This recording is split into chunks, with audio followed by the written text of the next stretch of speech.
Ma première réaction, c'était vraiment, ce fut un choc terrible d'apprendre qu'il est décédé d'une mort aussi brutale, aussi soudaine, alors qu'il était parti de la maison bien portant.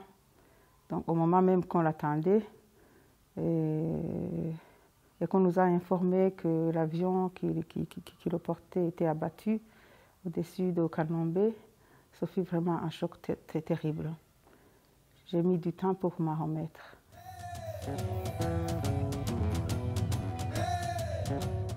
Au moment du drame, j'étais bien au palais présidentiel et j'attendais que les véhicules qui avaient pris les autorités pour aller l'accueillir à l'aéroport, que ces véhicules puissent rentrer. Mais malheureusement, ils sont rentrés bredouilles.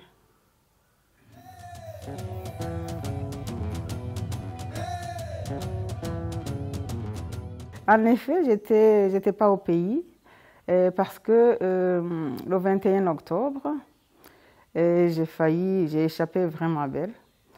Et vous savez, les deux dames qui étaient mes grandes amies étaient tuées sous mes yeux. C'était aussi un choc énorme. Donc, elles étaient assassinées alors qu'on était dans une même maison ensemble. Et c'était difficile pour moi de m'en remettre, quoi. Et je me suis dit que vraiment, c'est difficile de rester au Burundi dans ce contexte-là, avec les enfants qui étaient traumatisés pour avoir vu tout ça. Ils étaient à ce moment-là très jeunes. Et nous avons donc décidé de commun accord qu'on les mette un peu à l'abri et qu'on se repose un peu. Et voilà.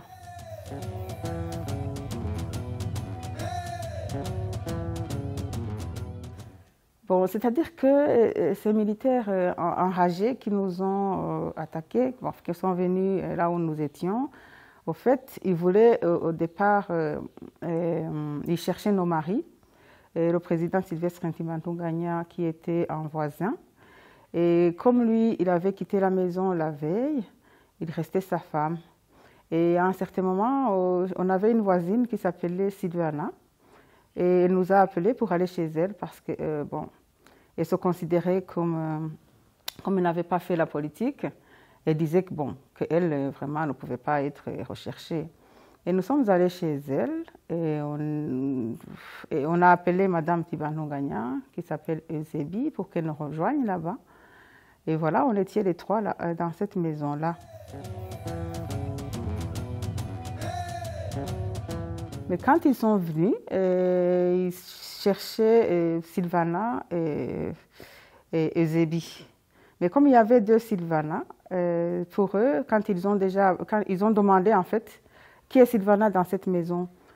Bon, elle, comme ça, elle a dit c'est moi Sylvana, parce que c'était chez elle. Et vraiment, ils n'ont même pas posé la question, ils étaient venus pour nous tuer, quoi. Et on l'a tout simplement assassiné aux yeux. Et puis après, ils ont demandé aux domestiques de montrer parmi nous qui étaient dans cette chambre, qui est la femme de Ntibantunganya. Et comme ils les avaient frappés, ils étaient torturés, et, bon, ils n'avaient vraiment pas de choix que de désigner. N'importe qui que ces domestiques auraient pu désigner serait passé. Alors, ils ont montré, c'est elle, la femme de M. Ntibantunganya. Et voilà, elle était dans un coin et j'ai vu ces militaires la tuer avec une baïonnette dans le cou. Elle les suppliait de moins tirer sur elle pour qu'elle souffre moins. Mais elle est morte sous mes yeux. Et puis ils sont venus sur moi aussi. Là j'ai une cicatrice d'une baïonnette. Ils ont enfoncé la baïonnette et puis après Et puis il y a un autre qui a dit non, on va partir parce qu'on a fini. Donc pour eux, ils avaient tué Silvana, ils avaient tué Eusébie, et donc c'était le moment de partir, ils avaient fini le travail. Donc c'est comme ça que j'ai échappé, vous pouvez comprendre quel traumatisme. Mon mari, dans l'entretien, aussi était là, dans cette maison, mais en les voyant passer devant la maison pour aller chez le président Antiban Ntunganya, il a couru vite chez un voisin. Mais certains militaires l'ont vu et ils ont essayé de le poursuivre. Mais heureusement, donc, la dame était vraiment très gentille, et la voisine, elle leur a dit qu'elle ne l'a même pas vu. Et puis ils sont partis.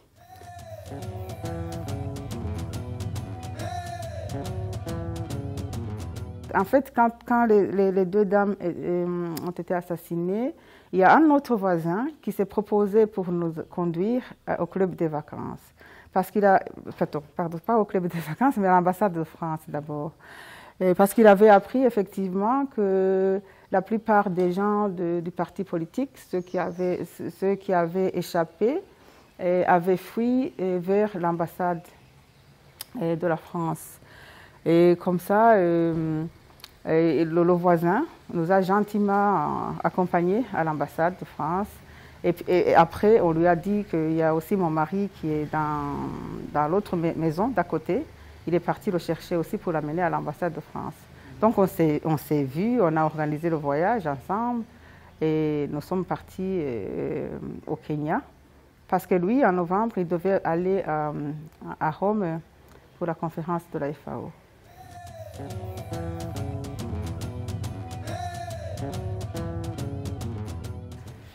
C'est vraiment des sentiments mitigés parce que, bon, d'une part, j'étais contente parce que quand même, le pays lui a fait confiance, la classe politique. Il a été élu à 100% à l'Assemblée nationale. Et tout le monde vraiment trouvait que c'était lui, l'homme de consensus. Évidemment, pour ça, j'étais fière. Mais d'un autre côté, j'avais peur quand même parce que je me disais, comment est-ce que je vais retourner là-bas? Et j'avais peur de la sécurité, parce que je disais, mais les mêmes personnes, la même armée dont certains éléments ont assassiné le chef de l'État, ce sont les mêmes personnes qui vont assurer notre sécurité. Donc j'avais vraiment peur pour la sécurité, mais j'ai dit, quoi qu'il en soit, je dois partir pour travailler ensemble avec mon mari pour le soutenir.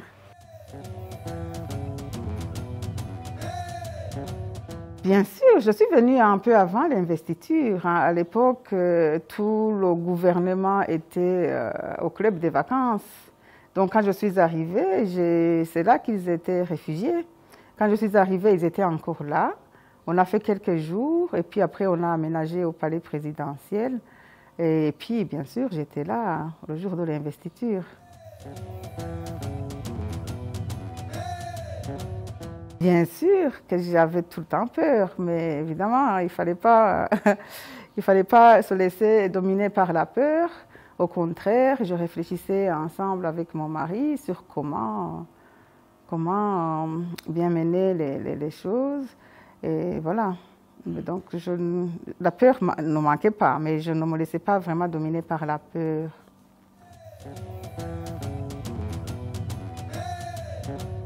Malheureusement, il y a eu des enquêtes, mais tellement contradictoires et tellement avec des conclusions tellement différentes que, en fonction des sources, en fonction des intérêts. Donc, les enquêtes menées par le Rwanda, les enquêtes menées en France, d'abord par le juge Jean Bruguière, qui avait incriminé le FPR comme responsable de l'attentat du 6 avril. Et plus tard, on a eu les enquêtes menées par les juges Trévédic et Pou, qui ont même conclu que c'est plutôt les phares, les forces armées rwandaises, qui ont abattu l'avion, Bah, que voulez-vous qu'on croie dans tout cela? Donc c'est tellement flou, et c'est pour cela que moi je dis, tant qu'on n'aura pas une enquête internationale neutre, on ne saura jamais la vérité.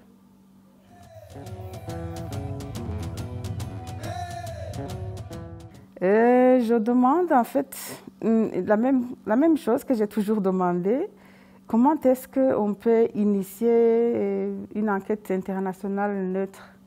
Parce qu'avoir toutes ces enquêtes qui ont eu lieu, contradictoires les unes par rapport aux autres, est-ce qu'il n'y a pas moyen que la communauté internationale puisse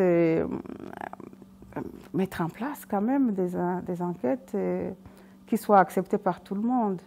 Parce qu'il y a tellement de contradictions, on ne sait pas vraiment quoi croire et qui croire. Je pense qu'il est temps que voilà, le gouvernement ou l'Union africaine ou d'autres instances pensent franchement à cette question pour établir la vérité.